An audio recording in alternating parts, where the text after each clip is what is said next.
Good afternoon from Okinawa, Japan of Subie. Today we're going to continue the disassembly of the GC8. In this video we're going to be removing the climate control trim. Yee! If you own a version 1-3 GC8, you might have made the mistake already of putting on your phone holder or something. Putting anything on this surface is dangerous, and maybe you made the mistake of putting it on there and breaking it.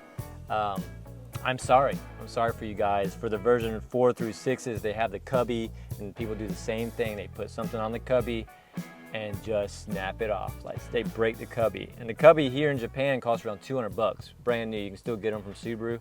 But for this piece in particular, you cannot find it. You can't find this trim piece anymore at Subaru, and then online find them in good working condition or good working order is also hard. Finding them in one piece.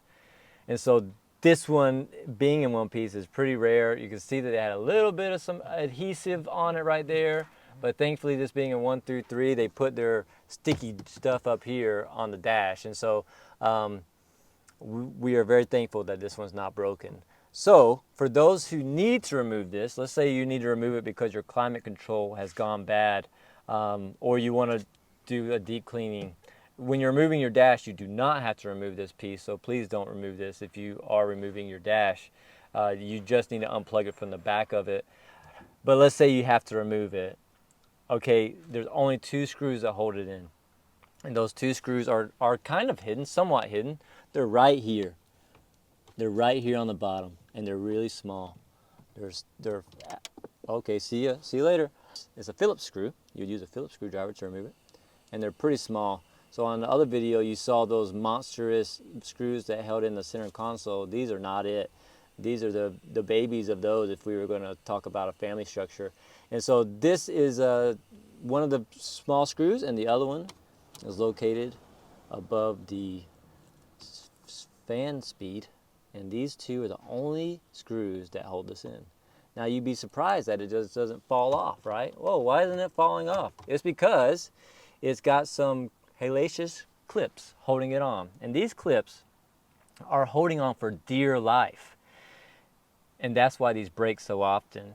So if you're trying to pull them off, I've got a casualty right here.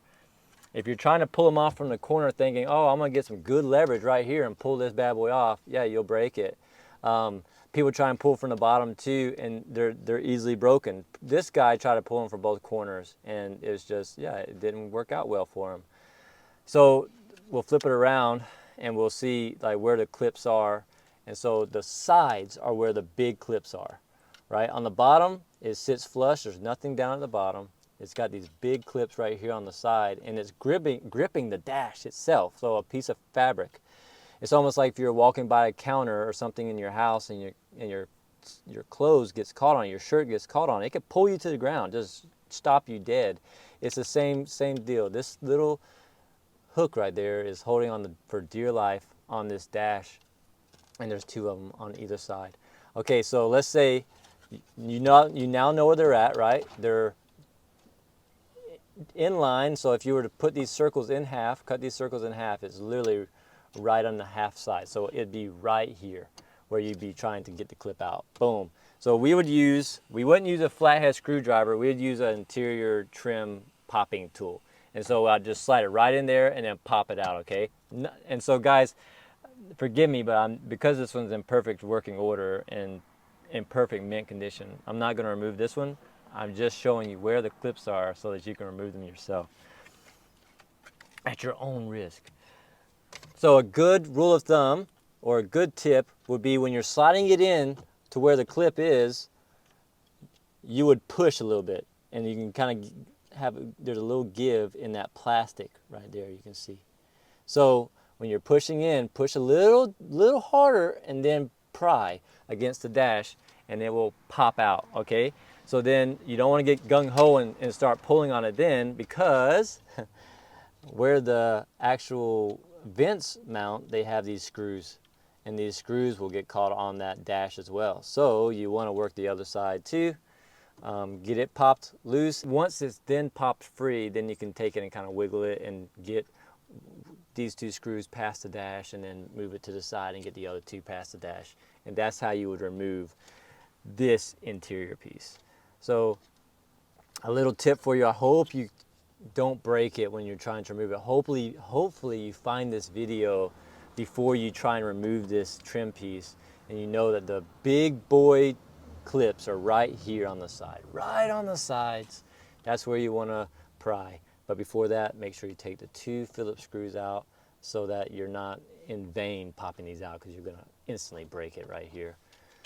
So yeah, good luck, and I hope that this video helps you get it out in one piece and not in many. Thanks. We're going to continue on with the video of disassembling the GC8. Next up, I think we'll do the glove box. I think the glove box will be a good one. Okay, thanks.